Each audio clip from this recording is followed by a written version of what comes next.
ngertiya pancen Semar Garing lan Petruk sowan ana ing kayangan lha dalah menawi mekaten leres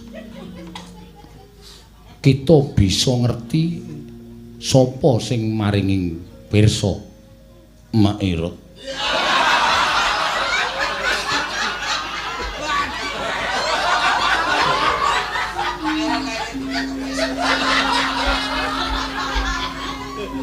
menika klebet paranormal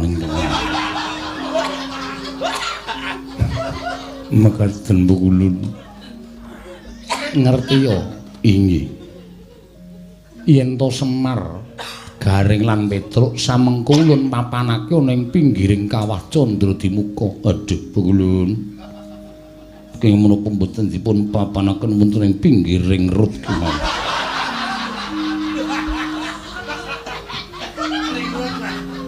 sabab Semar Garing lan Petruk bakal ulun cemplungake ning kawah Candradimuka Arjuna pamekancing mangat katon lerkin bener ora iki cincingane gol bumi kancing langit kelap-kelap katon lerkin cangeng risang mawe gandung ajeg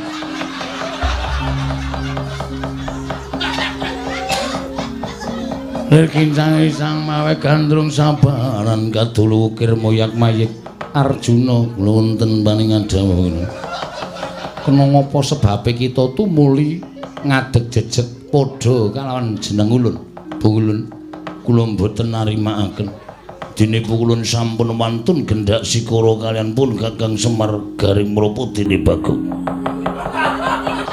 kula mboten narimakaken sabab Semar Garing Petruk menika ponokawan kula mboten narimakaken Bukulun menawi Bukulun badhe mejahi dhateng Kakang Semar Garing Petruk kula suwun sampun ngantos sedaya dipun pejahi mangke menawi pejahi sedaya peteng sanget Bukulun kula suwun kanthi sanget paduka Bukulun menapa menika mangsulaken ponokawan menawi boten mangsulaken paripaksa kula wantun kaliyan paduka Bukulun sesembahan kula Bukulun Sang Hyang Jagadgiri Pratingkah kula ingkang boten narimakaken menawi saged kahayangan badhe kula obrak-abrik kula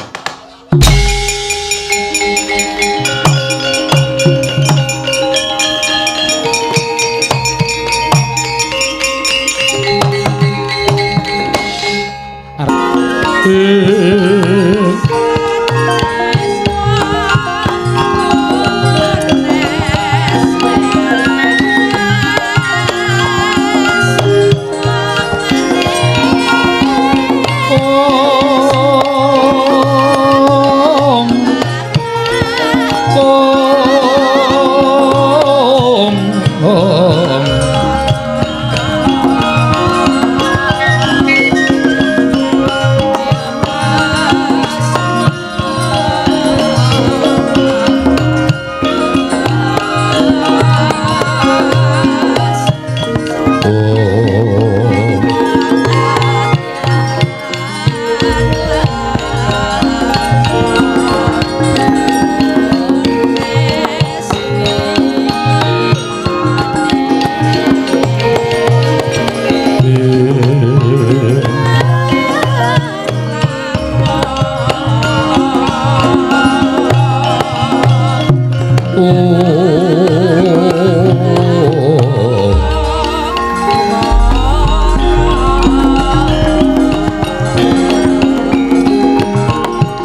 prayitna semuriris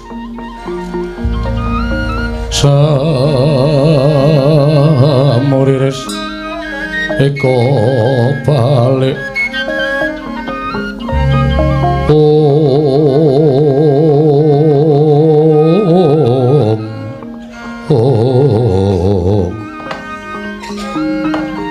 Kakang Ismaya Kakang Semar piye Bathara Guru aku saiki wis ora kaya biyen aku wis lungguh ngisor ya mung nggonku arep ngaturake tata krama sarana atur basa krama ya mung kudu nata ati dhisik Manikmaya Kakang samanggestunipun sedaya menika namung lelamisan krana menapa kula ajrih piwalating dewa menawi ngantos kula meksa dhateng jengandika Kakang supados nglenggahi tata krami dhateng ingkang rayipun Manikmaya Kakang menapa ing sampun kula aturaken menika kula jabel malah sakmangke Kakang Semar kula dherekaken rawuh wonten ing Kayiwangan sayekti sakmangke supadosa Kakang Semar saged ngraosaken kanikmataning kahyangan.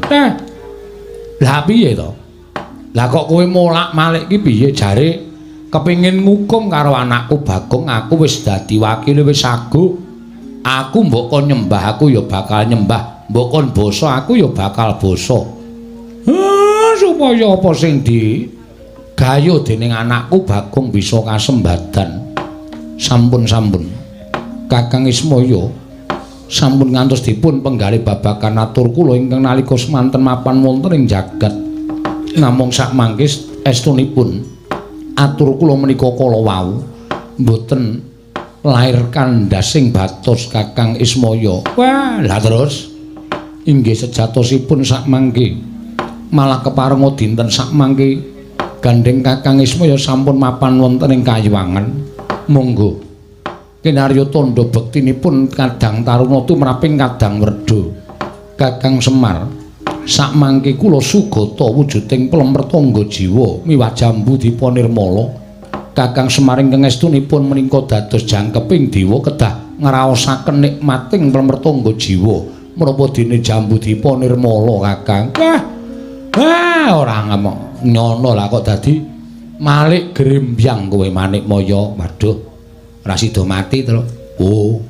Lah piye? Bathara Guru paring pangandikane kabeh mau ming lelamisan. Ora kandhas lahir batin ki. Wah, ya matur nuwun. Malah bapak dijak mak emplem. Kowe doyan ora? Oh, doyan. Peloke. Doyan tetepan reng aku. Ambal mertangga jiwa ora doyan piye? Lempertangga jiwa ki darane para dewa kok. Menawi Kakang Semar estu kersa, mangke sugata menika badhe dipun aturaken anak kula pun Bathara Indra Kakang. Lah nek aku ki mengkari manut, Nek mbok paringi ya tak tampa, dene ora ya ora apa-apa wong. Alamku karo alammu ki wis beda. Kowe ning kahyangan, aku ning donya. Ya jaragan aku pancen durung tau mangan pelempertangga jiwa. Jambu dipanirmala iwa dene mbok paringi aku ya mung iso ngaturake panuwun ingkang tanpa pepindhan Manikmaya miatlangening kalangguan aglar pandan moncar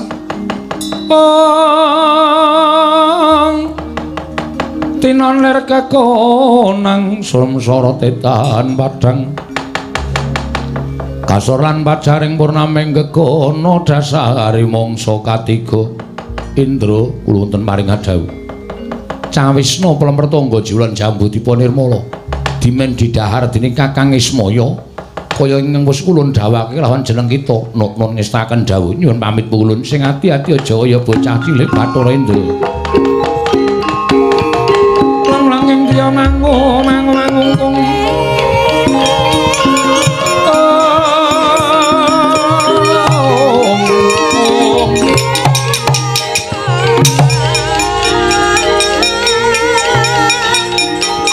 kanduan rimang releno tanpa kanen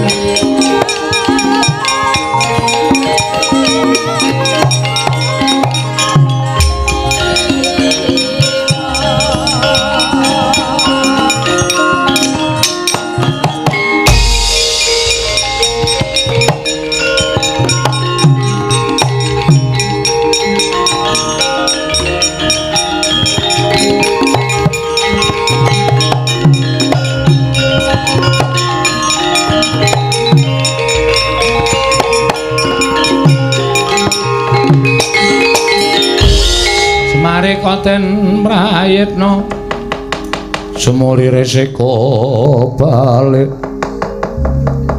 titiyani gandayane trisanya purnama sasi munggo Kakang Semar kula aturi angrahapi pramrtangga jiwa lan jambu dipa nirmala Kakang Nayantaka keparenga kula aturi ngraosaken nikmating dedaraning para Jawata Kakang apa ya anak-anakku mbok keparengake ngrasakake nadyan Nalagaring lawan Petruk ugi kula dawuh supados ngraosaken nikmating pramrtangga jiwa lan jambu dipa nirmala waduh matur sembah nuwun pukulun dene paduka kula sampun paring palilah kula ngraosaken wujudipun pramrtangga jiwa matur sembah nuwun pukulun dene sampun paring palilah dhateng pun abdipun Petruk ora usah dadak sangga runggi walang ati pono kawan garing apa dene Petruk maragake ora hapono yata laruta saking nggodha sang Kurakala yen namutusa sang Sri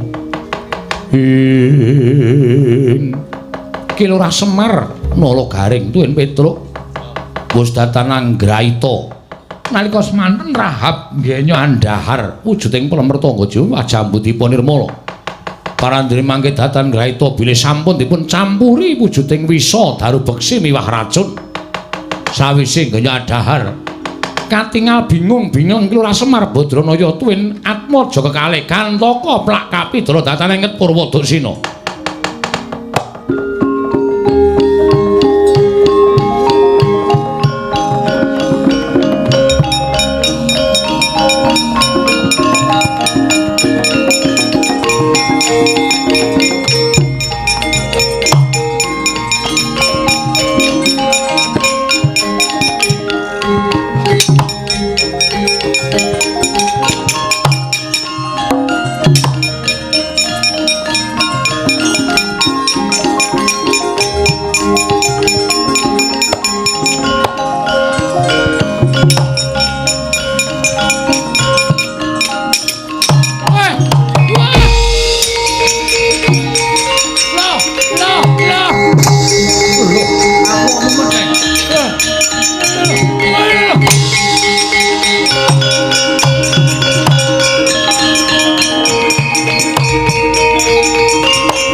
Semar Petruk apa dene garing kita ora ngerti lamun kabeh mau wis ulun campuri nganggo wisa racun aja nganti astaning Manikmaya keregetan kelawan kuandaning kadangku dhewe Indra wonten timbalan papakno ana ing pinggiring candra dimuka samengko wahyaning mangsa kala ulun pribadi ngebakal nglundhungake kuandaning Kakang Ismaya garing apa dene Petruk ana ing telenging kawat lho niki ngestaken dawuh paduka pukulun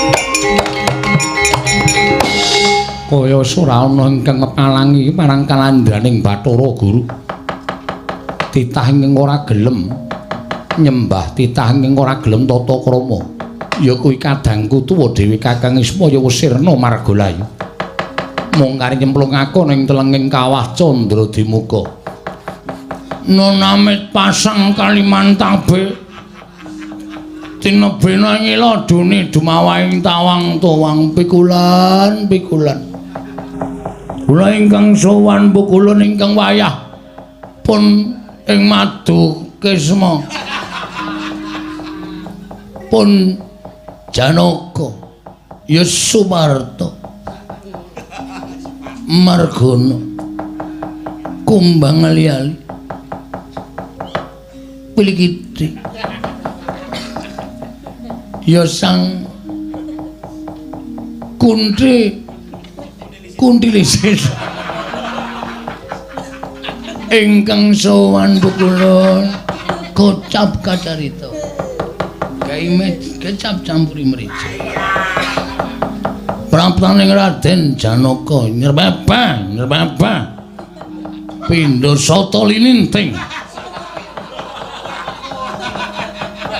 sata manggih krama diwejo Bukulun kula ingkang sowan Bukulun kakatone cuk ane watone cuk apa ya lali aku kaya per lapar manuke mabur enak kowe anen endahe patinge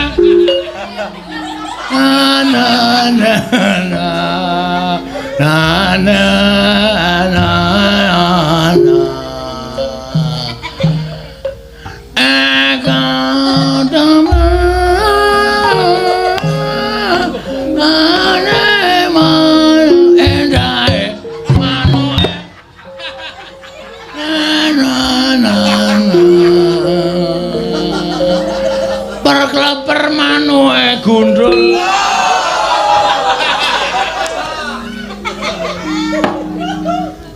ilahing Mas Tumama Sidam Sekaring Bawana Langgeng iki kaya titah ulun Arjuna mekaten mulun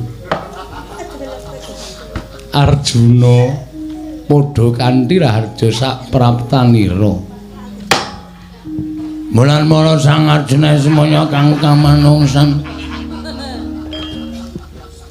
kasrepan tingkah mungsuh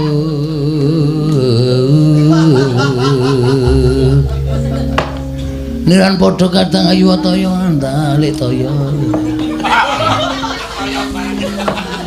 kasinggihan mekaten Bukulun ing wayah ing Madu Baru kula pun Arjuna Bukulun wayah ulun Janaka inggih pun Permadi iya Permadi inggih pun Kunti Dewi Batsa inggih Margun bapake Pendi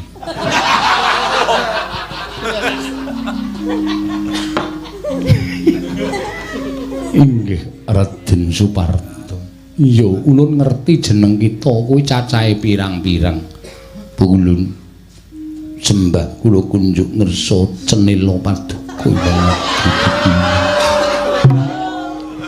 ya ulun nampa akarya bombong tias ulun ora lihat pangestu ulun tampan ana kula pending jimat mari pindaning kesendesen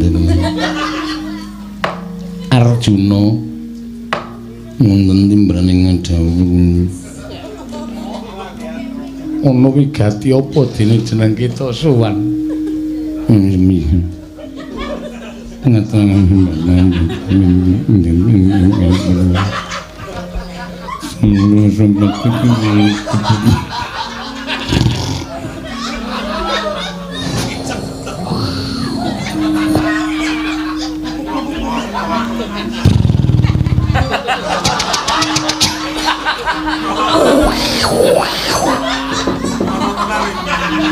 Janaka kok ngorok kok kaya sekaten.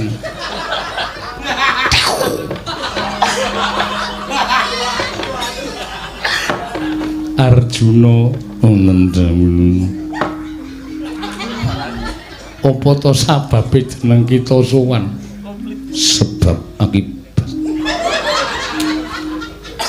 Sungklenging sepisan Bukulun namung badhe nyuwun prisa. Yo Arjuna apa menapa sababipun dene Pak Rebo lairipun dina Kamis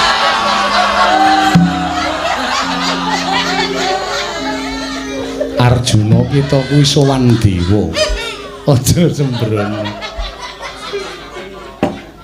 Bukulun sowan kula somaduka wangadi Bukulun mboten sanes kejawi namung ngupadi wonten pundi Ponokawan kula Ponokawan sapa?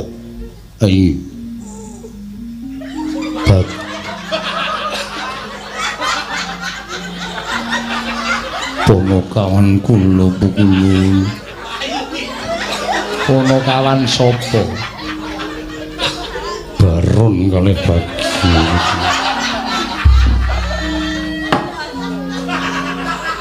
Ponokawan kita ateges ya kuwi Semar Garing lawan Petruk kesinggihan Pukulun. Awit kula mangertos Pukulun. Bilih kula nampi pelapuranipun masyarakat saking kalangkan jembal Pukulun bilih Kakang Semar Garing menapa dene Petruk minggah wonten ing arti Siulaulu. Inggih menika Kayuwangan Suralaya. Pukulun kula nyuwun dawuh menapa Pukulun prisa dhateng Kakang Semar tuwin Kakang Garing lan Kakang Petruk. Arjuna wonten dawuh ngertiya pancen Semar Garing lan Petruk sowan ana ing Kayangan. Lha dalah menawi mekaten leres kita bisa ngerti sapa sing maringi pirsa Mairot.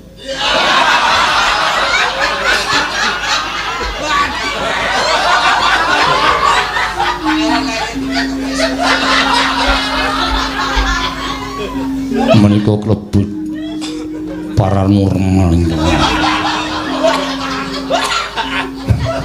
mekaten Pukulun ngerti ya inggih yen to Semar Garing lan Petruk samengko ulun papanake ana ing pinggiring kawah Candra Dimuka. Aduh Pukulun kenging menapa mboten dipun papanaken wonten ing pinggiring rut kemawon.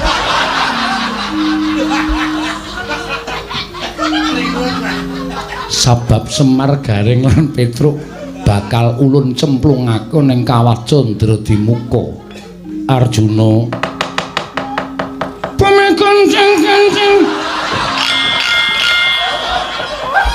mangat kelap-kelap katon lerkin bener ora iki cincingane gol bumi koncang-kancing langit kelap-kelap katon lerkin cangeng risang mawe gandung ajep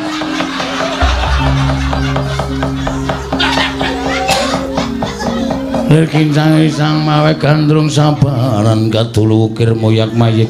Arjuna wonten paningan dawuh kena ngapa sebabe kita tumuli ngadeg jejeg padha kalawan jeneng ulun. Pukulun kula mboten narimakaken dene Pukulun sampun mantun gendhak sikara kalian pun Kakang Semar Garing menapa dene Bagong. Kula mboten narimakaken sabab Semar Garing Petruk menika ponokawan kula. Kula mboten narimakaken Pukulun. Mulai Pukulun badhe mejahi dhateng Kakang Semar Garing Petruk. Kula suwun sampun ngantos sedaya dipun pejahi mangke menika pejahi sedaya peteng sanget Pukulun. Kula suwun kanthi sanget paduka Pukulun menapa menika mangsulaken ponokawan. Mulai boten mangsulaken paripaksa kula wantun kaliyan paduka Pukulun sesembahan kula Pukulun Sang Hyang Jagadgiri Pratingkah. Kula ingkang boten narimakaken menawi saged kayangan badhe kula obra-abri kula.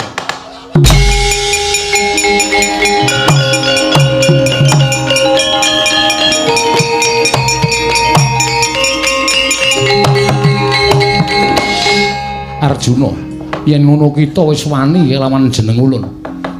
Kenging menapa kula kedah ngedingalaken Darma kenging menapa kula kedah ngedingalaken Darma Wisata dan Babadipun. Kenging menapa kula kedah ngajeni kaliyan paduka Pukulun menawi pakulun sampun boten saged dipun ajeng. Kula ingkang boten narimaken yen ngono kita bakal ulun tibani guntur geni guntur angin. Lebur tumpur tanpa dadi monggo kula kula trimaringaken guntur cuci motor guntur geni guntur angin boten ajeng.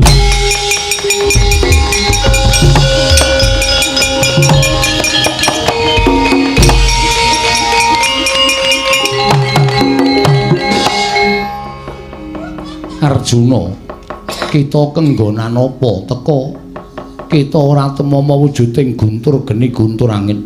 Kula sampun kenal guntur langkung saking selangkung taun. Mila guntur mboten purun nemahi dhateng jasad kula. Yen ngono kita bakal ulun tibani Cestri Sula. Pukulun kula gadhe pusaka Cestri Yamin. Menawi kula tamakaken kalian sak marwanipun panjenengan badhe cilaka tampanana Cestri Sula kelakon jebluk dada kita Janaka.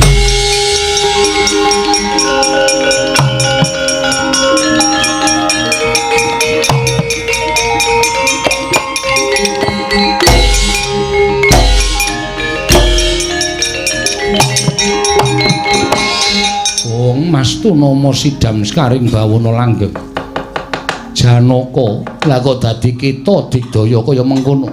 Cestri Sura Ratemama Pukulun sampun mlajar kula ingkang badhe ngruwajengan dika Pukulun aduh ketiwasan.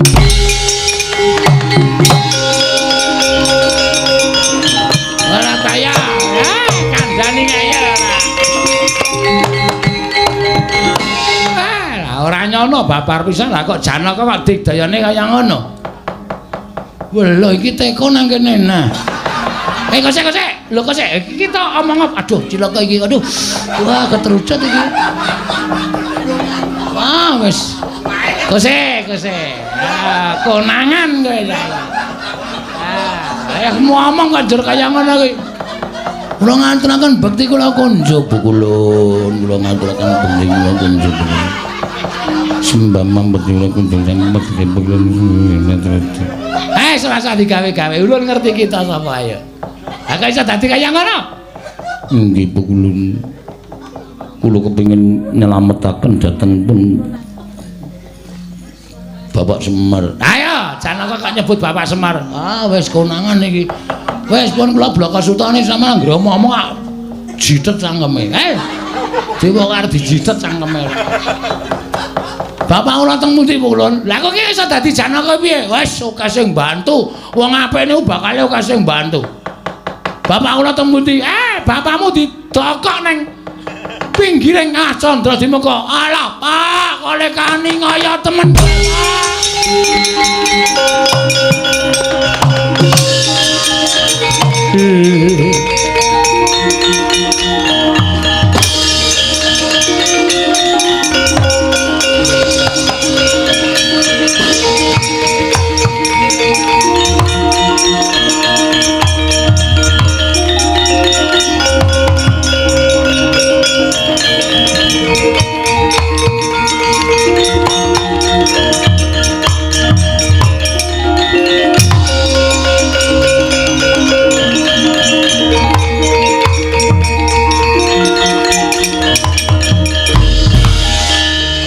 Den klumbruk kok kumban. Modar kabeh. Semaris mecicil. Petro lambene wis banyu. Gareng mripatis drubung laler. Edo mati kabeh. Dewa, kula nyuwun pengayoman Pukulun. Kula mboten kepengin bapak kula sami pejak kados mekaten merga pokal gawenipun Pukulun Sang Hyang Bathara Guru. Kula suwun kengersanipun Jawata.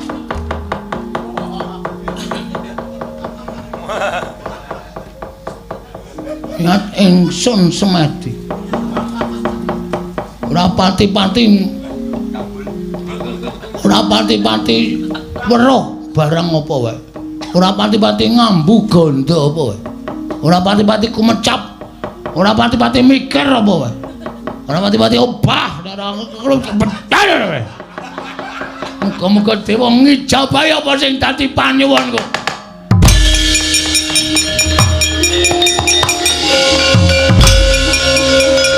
Wah, Bara.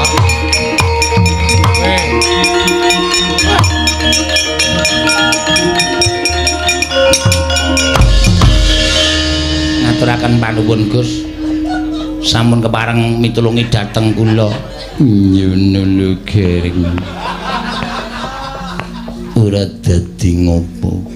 Ya mergo iki wis dadi kewajibaning bendara marang Ponokawan. Ngono nggih. Ngaturaken panuwun Den. Tiba wedha-wedha Kakang Semar.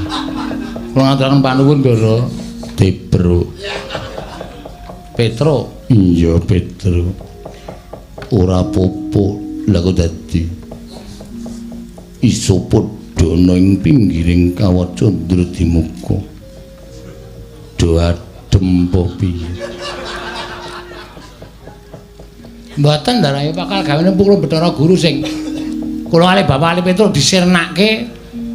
Aku dadi terus ndara sing iso milujengke kali kula. Iya, panjenengan pitulunganing dewa. Dewa sinten to? Dewa gedhe tur donya. Ya omongane kok kaya ora Ndara Janaka ta iki. Heeh, kok rumah saku kok kaya gedhe ning gegeden. Justru. Kok sik tak deloke. Wah, piye? Tak deloke. Wah. Piye? Weh lah setan kok. Lah bocah iki entuk sandangan saka ngendi to? Wedhus tenan kok. Sapa ta, Pak? Wah, terbelok iki. Wadut ora. Kok dadi iso dadi kaya ngono? Sapa to reng? Wah, oh ya. Oh apa piye? Ndara Janaka? Apa? Muni apa kok cangkeme kaya ora kompak. Apa nolo garing. Matamu kok kaya reting. Reting udah 70 mesti. Sing iso nguneke kaya ngono kuwi, sing iso nguneke mata kaya reting udah 70 ki meng Bagong. Ayo. Ayo ngaku wae. Sakarmu. Oleh ya ora apa-apa wis. Mangsa barang sakarmu wis. Bebas wae pokoke. Oleh imbal nek perlu imbal. Lah kok dadi Ndara Janaka. Wah, jan wis. Iki kok dadi mbuh. Ngandel ra. Muni mbuh ketok. Kowe kudune matur nuwun karo aku wis tak uripke. Semar barang kuwi malah. Wis iso wujud kaya ngono iki apa? Mbah, wis ora usah do takon. Sing penting aku lakon bengi iki. Oh iya. Terus lakon piye? Ki ngene, Tru. Piye? Kayangan suwung. Lho, Bathara Guru. Wah, wedi ora. Lho. Apa? Wah, domonge kok. Dhek ngentokke guntur geni guntur angin. Aku ngentokke guntur cuci motor. 5 kali cuci 1 kali gratis. Semprot Bathara Guru kontal. Apa? Saiki Sela Kandawaru binangun suwung. Terus aku sing arep nggoni. Ya.